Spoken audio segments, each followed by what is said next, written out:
Hi, everyone. This is Yuri Ezips, and thank you for joining our channel and on customer success, our YouTube channel, as well as our podcast.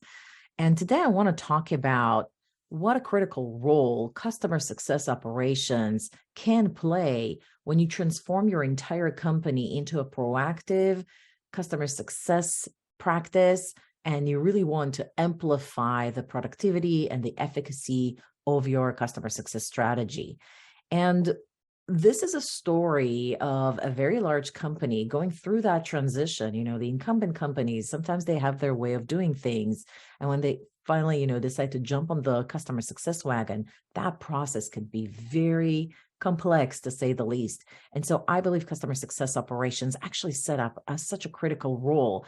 And to tell that story, I brought in Stephanie Berner, who is the global head of customer success at LinkedIn Sales Solution, who went through this transition with a team of over 1,500 people and $500 million in revenues within the framework of working as one of the LinkedIn companies. Stephanie, welcome to our channel, and thank you so much for sharing your story with us. Thanks for having me. I'm a longtime listener, first-time caller with you, Reed.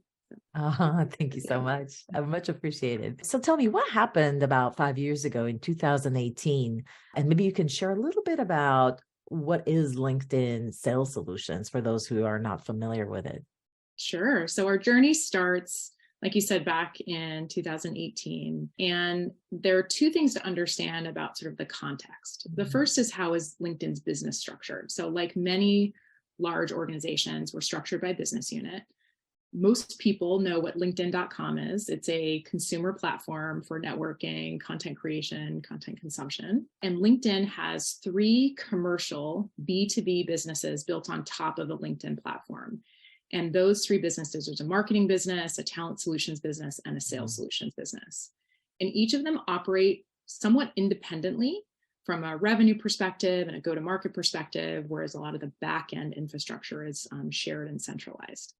So I was brought in back in 2018 at sort of an interesting moment in the sales solutions business. There were about $500 million in revenue just in that business unit at the time.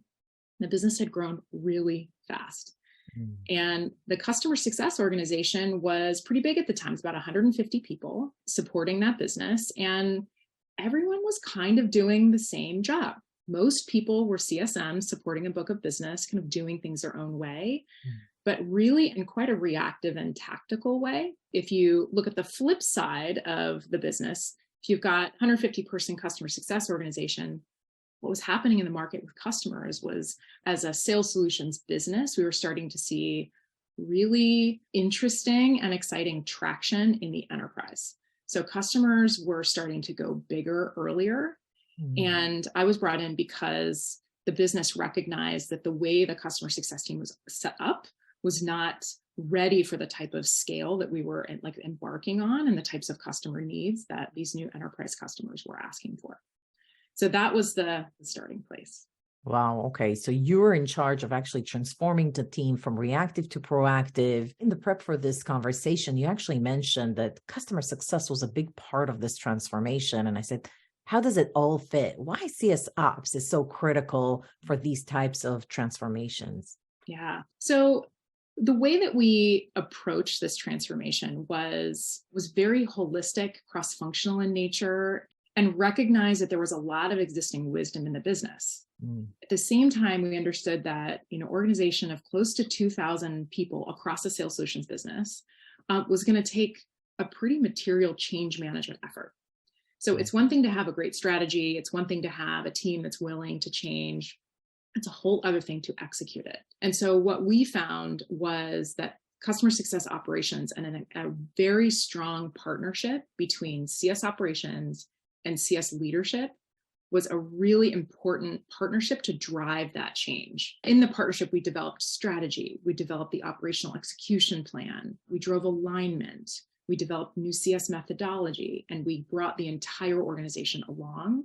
And what that did was it allowed us to not just operate in our CS leadership team doing what we thought was right, but instead including the entire organization of LinkedIn Sales Solutions that helped us get that transformation that we needed embedded in every part of the business. Looking 5 years ago, like with its 5-year perspective, now it's 2023.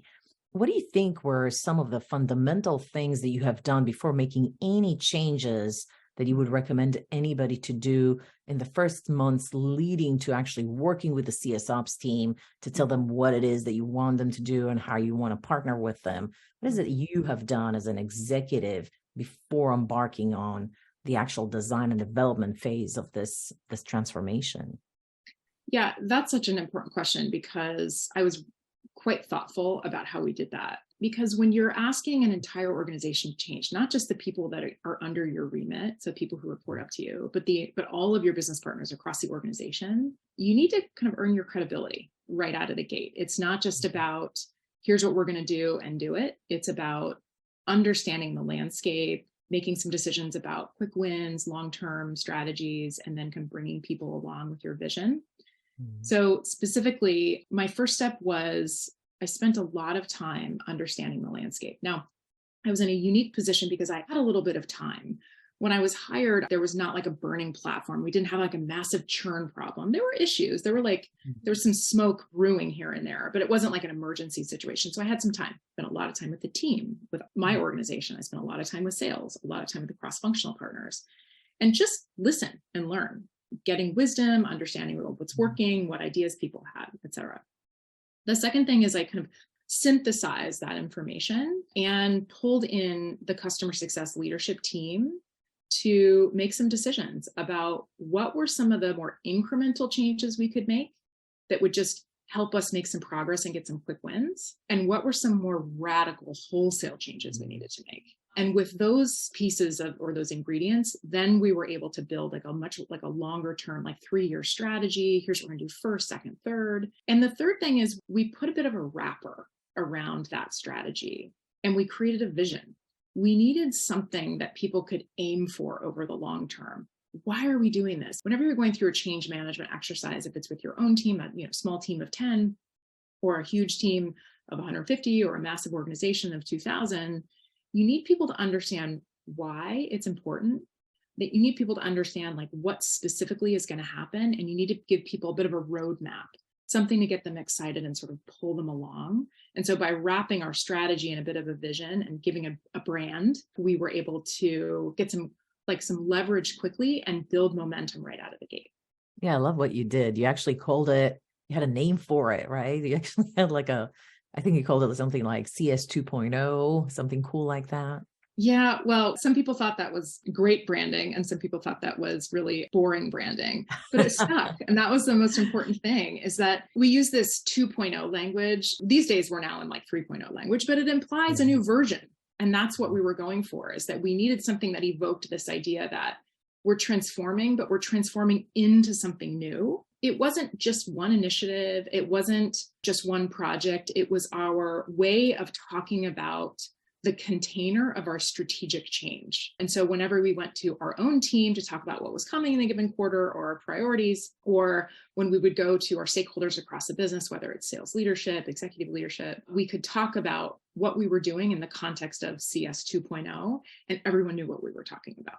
And how did you frame the pre-CS 2.0 to the vision of the CS 2.0 going forward? What kind of criteria did you put in to really articulate to anybody in the organization to just quickly understand what you're striving for? This is one of the most important things we did, especially in the early days, to help people really understand what we were doing. One of the things we sometimes run into as customer success leaders and executives is people don't really understand what we do.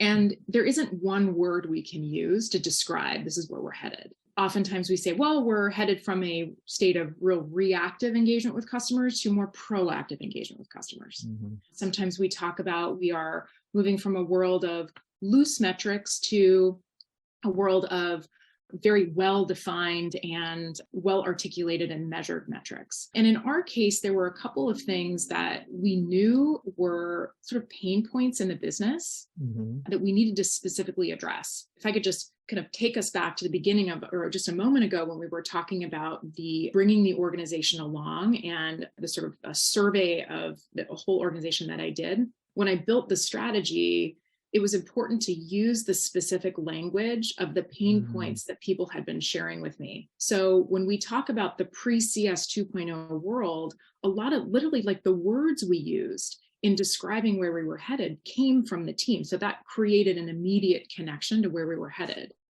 And similarly, when we talked about the future state, we again pulled the language that people used as like, here's what we could do. And therefore, everyone felt like a sense of buy-in to where we are today and where we think we were headed. That's great. So you defined the language, you defined the vision and articulated into the language and the discovery that you've done in the initial phase. And then you branded the Customer Success 2.0 in a very simple manner that everybody in the organization can understand what the vision is.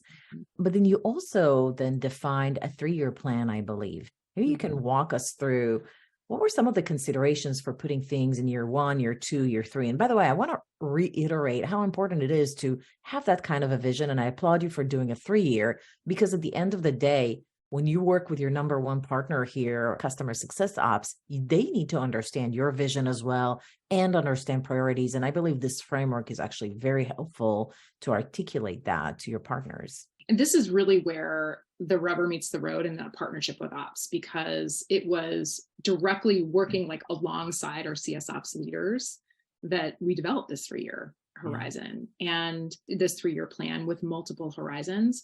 And the things that we understood were, number one, change takes a long time, and we would be best served to take more of a go slow to go fast tactic, because we knew that we needed all of the changes to stick. We also wanted a little bit of leeway to be agile and make changes over time and adjust our plan if necessary. This is an important moment as we talk about this, to recognize that some people listening may feel like they don't have 3 years.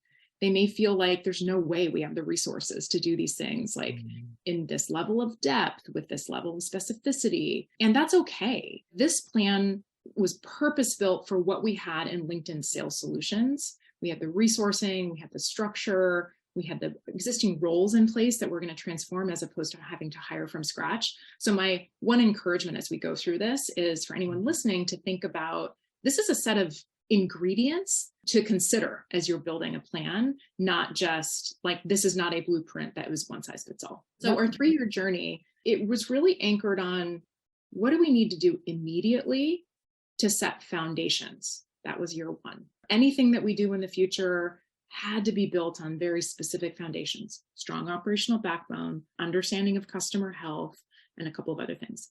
The second year was like kind of turning up the dial, doing a little bit more radical change, thinking about resegmentation, thinking about customer success methodology, reimagining the customer journey, things that take a little more effort and buy-in to drive the change, and sometimes resourcing and planning. But with those wins from year 1, we knew that we would have a lot more trust from the entire organization to be able to drive some of the bigger change in year 2.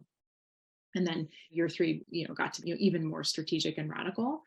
The one thing I did with both the team and the stakeholders as we rolled out this 3-year plan was I said, look, there are certain things that we know for sure we have to do right now. And there are things we think we should do in year 2 and we think we should do in year 3. But it's sort of like having a flashlight. If it's dark and you've got a journey ahead of you, you can see what's right in front of you with your flashlight really clearly. But a little bit further ahead, you can kind of see it. You can kind of make out the outlines of where to go, but you don't really know the specifics until you get there. And so we use that analogy quite a bit to help people get comfortable with, we're really focused on executing what we know needs to happen now. And as we go through this, the specifics of what we're going to do in the future are going to come into more clarity. That's awesome. I love that analogy. Thank you so much for kind of like articulating how you were thinking about year 1, year 2, year 3 components and why you were choosing these type of elements for your vision and 3-year plan. At what point were you starting to collaborating with the CS ops? I don't know. So I'm going to have to ask you.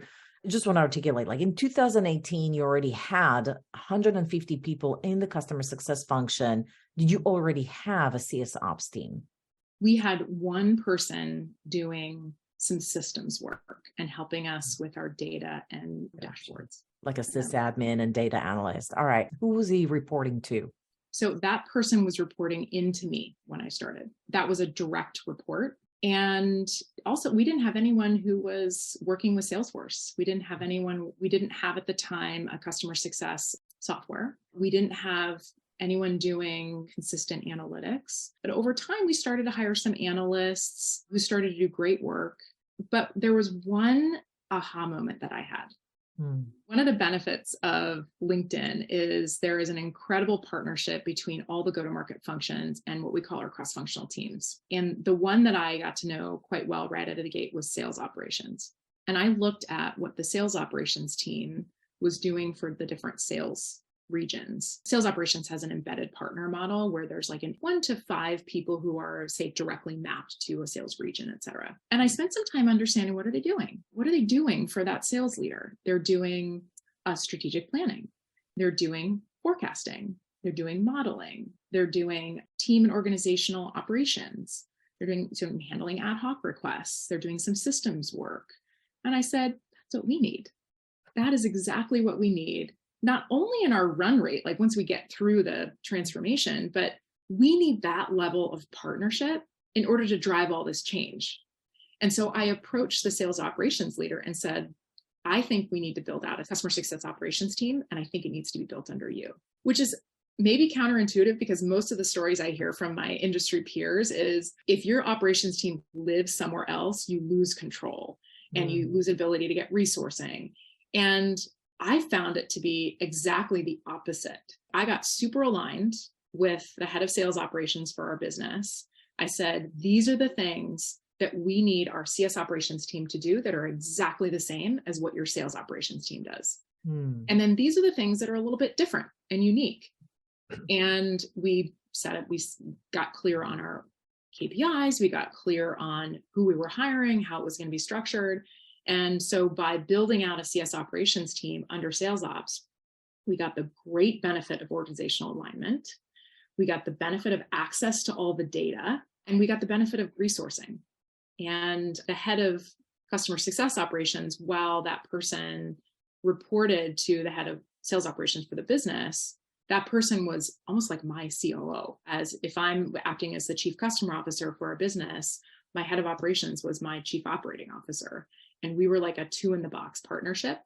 And it was together that we built the strategy that you just saw in our 3-year horizon. So that the operations team not only played a role in ensuring that the strategy came together in a way that fit our business, but also our CS ops team was resourced to help us execute on that strategy. And it was that partnership that helped us drive the whole thing.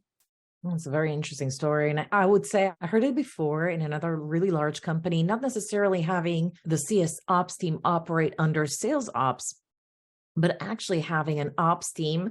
I don't know who they reported to, if it was the sales organization or on their own, but having to consolidate all the different types of ops team that serves different groups under one function versus reporting to the business unit or the business function seems to be a trend with larger companies because it's the same talent.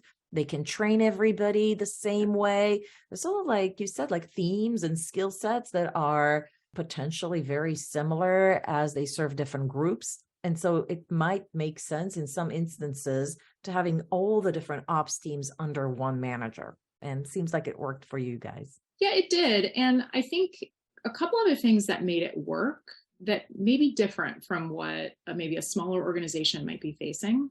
So you mentioned a couple of the big benefits: talent, access to data, resourcing, things like that. One of the downsides to having an operations team not be directly under the control of, say, the chief customer officer or VP of CS is there's always a risk that you're going to lose resourcing.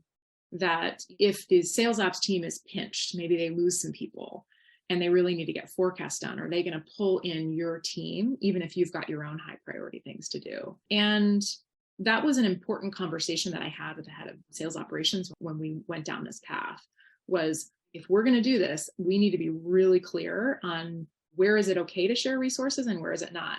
And we actually compromised. So we said that like the global CS operations team would be solely dedicated to customer success operations, but regional teams where we had analysts or managers who were mapped to regional organizations, those teams are they run a lot more lean. And so we said, yes, we can share resources when necessary, even if the preference is to be mapped individually. The second sort of downside or thing that we had to consider was not all of the functions or capabilities that we as CS practitioners typically think of as living within operations, we're going to live in that team. So a great example is a gain site administrator or a customer success and a software administrator. LinkedIn, because it's so big, has a whole different team that does all of our sales systems. And so anybody who was going to be manipulating our data, building certain types of dashboards, administrating our software applications, that person actually sat in an entirely different organization. And so there was this dotted line relationship that we had to build. And that just makes it a little harder to manage. But it was something that we recognized right out of the gate. Oh, wow. Well, the joys of working in a very large organization, I suppose, something that you need to consider as an executive. And how are you going to take your vision and transform your team with having to work with different resources that not necessarily report to you? All right. So it's 2018. You literally have one admin for your system or tools, and you're connecting with the VP sales, and like, all right, what are we going to do? You're thinking about, okay, you got an alignment with the other exec on creating a CS ops team. What were some of the considerations in terms of what kind of a CS ops team and who are you going to hire? This is where that it's important to remember that there is not one size that fits all. And so anybody who's developing an ops team, if you're a tiny organization or a super large one, it's really important to start with what are those jobs to be done, and therefore what are the capabilities you need before you think about where they report, who are the specific people. And that way you're like solving the need versus solving for org structure and or solving for what I think is like nomenclature of your organization. So that was the starting point. When I think about operations, there are three kind of key categories as you think about those capabilities and the jobs you need to be done. The first is, what's the focus and orientation? Do you need a bunch of Excel wizards? Is it about systems gurus? Is it about dashboard people? From there, you think about the core skill sets that will support those types of functions. Do you need more analytics or do you need more strategy? And then you think about, what is that business partner model? Sometimes you think of that as org structure, maybe seniority level, but are you talking about a direct report or a team that directly reports into the CS team? You're talking about embedded partners or just ad hoc support on occasion. And so remember, there's no one right way. And at LinkedIn, we think about our sales operations in three categories. So in sales operations, we bucket those capabilities in terms of strategy, operations, and then systems and tools. So we knew that was going to be kind of our starting point as we understood what were the jobs to be done. This was our starting point for how we wanted to model our customer success operations team. And what this looks like in our organization is we need a strong capability around strategy, developing regional strategies, go-to-market models, annual planning. We also needed strong operations, which is about running our quarterly business reviews, weekly reports, analytics, building dashboards, et cetera.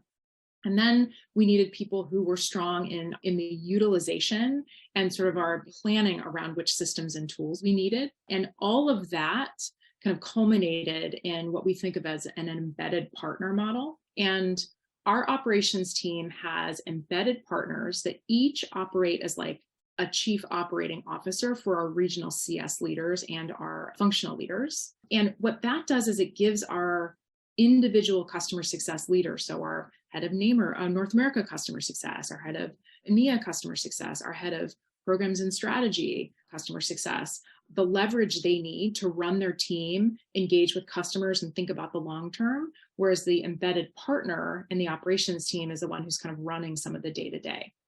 It also freed up those CS leaders to drive some of the strategic change that we needed to drive, to actually lead some of the more tactical initiatives like building out our health scorecard, et cetera, that we needed in our customer success 2.0 plan. We also had then specialist roles within our customer success operations. Mm-hmm. These are kind of part of what I think of as like our secret sauce. Mm-hmm. When you have embedded partners who are associate or manager operations professionals, they're doing kind of a broad strokes day-to-day customer success operations. With specialist functions, you can have sort of a sharper tool to get very specific things done. And what you see here is we had some people who were working specifically on systems and tools. Then we also had people who were in our project management office. Now, PMO in some organizations is not it can be a kind of a bad word. In our organization, it was essential. And so if you think about the transformation that we went through, it was this PMO, this project management office, who ran the nuts and bolts of the transformation. We did project plans. We did detailed project briefs. We put together schedules for milestones, and we aligned all those schedules across the business so that we didn't have too many things hitting the team all at once. And this was the person and the aspect of the team that really ran the nuts and bolts day to day of the transformation. And I've been doing these kinds of customer success initiatives for over a decade. And usually when you're running an initiative or doing a project where you're trying to transform your strategy, the project management it's often handled by a leader off the side of their desk. They're sort of given a special project. Well, the challenge with that is they're always going to be tugged in different directions. And they're always going to, they've got all these competing priorities as a leader that can be really challenging to manage. And what ends up happening is you don't lead your team that well, and you don't drive your project that well. And so with the scale of transformation that we needed here, we knew that by having a central function, one person whose responsibility it was to run all the projects, we could keep it really well organized, run it efficiently, and drive forward on the schedule that we had set out. And that's one of the biggest learnings for me as I continue in my CS career. Even if I end up in smaller organizations driving maybe a smaller scale change, I will always have a project manager whose job it is to run all of this, because the alternative, it just ends up slowing you down and being a little bit messy at times. So it sounds like, well, obviously PMOs are critical for change management. You ended up hiring one PMO. What type of specialist, like how big did the CS ops team ended up being? Mm-hmm. Yeah. So when we started, we had almost two CS operations team members. Today we have 6, and our business has tripled in size. Wow. And also we now have some of those embedded partners who actually sit in region. So everyone used to sit in our San Francisco office, and now we have an embedded partner in our Dublin office, in our Singapore office, a few people in New York, and of course, a few people in our Bay Area offices. May I ask if the embedded partner that you speak of is a CS ops person that's attached to the sort of like the CS leader in that region? Do they report to that regional leader, or do they also report under the CS ops team that reports to the sales team? So it's the same structure that we had with the overall global ops team, where they report into the global operations team, which reports into sales operations. The nuance here, and this might be a little unique to LinkedIn, or you linked to the way that the overall business is structured, but we're highly matrixed and we have a lot of dotted line reporting relationships. And that's sort of a given part of our culture and how we operate. So I think dotted line relationships can sometimes work and sometimes not work. And we were pretty confident that it would work here because it's all over our business. It's a cultural thing. Yeah, exactly. I have a dotted line relationship with my HR business partner. I have a dotted line relationship with our marketing partner. I have a dotted line relationship with our sales readiness, which is like basically internal training and enablement partner. But what's interesting is all of those embedded partners sit on my leadership team. They're part of our weekly meeting. They're included in all of our leadership offsites. Their voice is a strong part of the overall way that we run the business. And so that's sort of a tactical, hands-on way that we make the dotted line relationships work. And it's the same for our regional leaders. So even though our operations leader for the EMEA business reports to someone else, that person sits on the leadership team for our EMEA customer success leader. I think that's a very unique culture for LinkedIn. And I think it probably was a very helpful component in actually taking the transformation, the vision that you had for customer success and helping you in executing that, because we know customer success doesn't fully control the customer experience. we can control outcomes for customers, but the customer experience portion of that customer success formula, you actually have to have strong alignment with other cross-functional teams. Maybe you can talk about that aspect of that transformation journey that you had. Like, how much emphasis did you put on strategic alignment with other groups? Yes. We've been talking a lot about the partnership with CS operations as a key ingredient to the success of our transformation. I also credit the partnership that we developed with our cross-functional teams as a really important ingredient here. So we recognized as an executive leadership team for the sales solutions business that we were falling down in our customer experiences. What the customer heard from us in the sales cycle, what they heard from the support team, what they heard from the customer success team, the account manager, we're all different. Yeah. And on top of that, we have marketing that is doing all kinds of outreach to our customers. We have product building, embedded walkthroughs, et cetera, that we're feeling quite disjointed. And so we had, as part of our CS 2.0 transformation, one of the core initiatives was what we called it was a customer journey initiative. Now, I've done a lot of customer journey work. In a previous life, I led the B2B practice at Medallia, which is a customer experience software company. And so I've done my fair share of customer journey mapping. And what I found is you can get really caught up in the customer journey. You can get very specific. It can end up being pages and pages long. And so I was really clear that if we're going to do a customer journey, we got to make it really simple. And so we mapped out in a very simple way, what are the key points, the key touch points that we think matter to our customers? What are the important calls to action that we need to share with our customers at those moments? And what are the teams that touch the customer at those moments? In doing that, we did that in partnership. We were all on the same project team. We had marketing, we had support, we had scaled engagement, we had product, we had a team that we call insights, which is sort of data analytics for customer usage.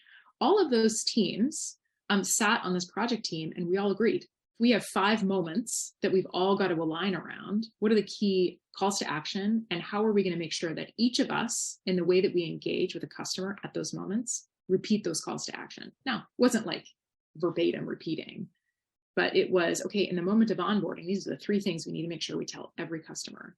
And that was repeated through the in-product walkthroughs. That was repeated in the self-service materials, in the training materials, in the whatever a support rep would engage with a customer in that moment, in the marketing materials that came out from our scaled marketing efforts. So that was how we created alignment, is that we found our common ground in that customer journey and those calls to action. We approached it not from a customer success is doing this, therefore you should.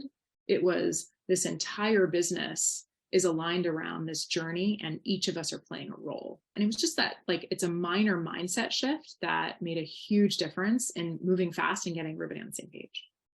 Brilliant. Well, and thinking back, it was like you started this journey 5 years ago. Looking back, what do you think are like the 3 most important ingredients for a successful transformation of taking a very reactive customer success team and building a proactive, efficient customer success 2.0 in a large companies, or any company for that matter? Like, just thinking back on your journey, what were the 3 key things that you absolutely thought made this a successful journey? So it's really hard to boil it down to 3. And, any change management is like, it's complicated. There's so many things to consider. I think of our success as like having hinged on 3 sort of like secret sauces that I really insisted on making sure we included and did really well. So the first was standing up that PMO, the project management office that was embedded, like that helped develop the strategy, drive the strategy, keep us on track. And that was the thing that kept us aligned across the whole organization. And specifically what that included was strategy, project management expertise, and deep customer success methodology perspective. So PMO, number 1. Number 2 is we drove a ton of leverage through our CS operations team. And specifically, we were able to elevate the customer success leaders out of the day-to-day tactics of pulling reports, running analytics, et cetera. And our operations team was able to do that and do it really well, thereby sort of lifting up the CS leaders. So all of my directors and region, et cetera, to participate in the strategy, drive the change through their organization, create alignment with all of their stakeholders, especially sales, and also kind of elevate their own skills and capabilities so that they can be driving even more sophisticated types of strategic projects in the future. And then the third is bringing everybody along. This is probably my biggest personal lesson in my time at LinkedIn. And I think it's especially important in an organization of this size, but it's something that it's a lesson I'll take with me wherever I go. When you bring people along and you take the time to develop relationships, ensure people understand what you're trying to achieve and understand how your strategy and what you're doing helps support their goals. And then you do that over time. It's not a one and done. It's let's get aligned and let me provide some transparency on how things are going. Get your input as we go. Drip, drip, drip. Here's our progress. Here's what we're doing next. That kind of alignment that's done through communications and strong internal collaborative relationships helps the entire organization transform and ensures that you don't have like a beautiful team that's operating in a silo at the end of your journey. And there you have it. Any company that wishes to embrace a customer-centric culture, that wants to have a proactive customer success practice, really the secret sauce is that leaders are better together. You need to enforce a cross-functional collaboration and a culture of togetherness. And of course, build a very strong customer success operations, whether it reports to the customer success team or is jointly sourced with other team and functions like the sales function. That's right. Stephanie, thank you so much for this session. I really enjoyed talking to you about your journey at LinkedIn and how you made that transition for the LinkedIn Sales Solutions business unit. I think it's so many key learnings on how to approach this, the challenges and how you overcame them, and things to really place a lot of attention to when we go through these company transformations. Yeah, wow, that was an awesome conversation. Thanks for the great questions, and always happy to talk customer success. Yeah, likewise, obviously. Well, everyone, if you enjoyed this session, you learned something new, give it a like, put a comment below and let Stephanie know what's your main takeaway. And of course, subscribe to our channel. We'd love to have you support it by subscribing and clicking on the notification button. And with that, I'll see you at the next video.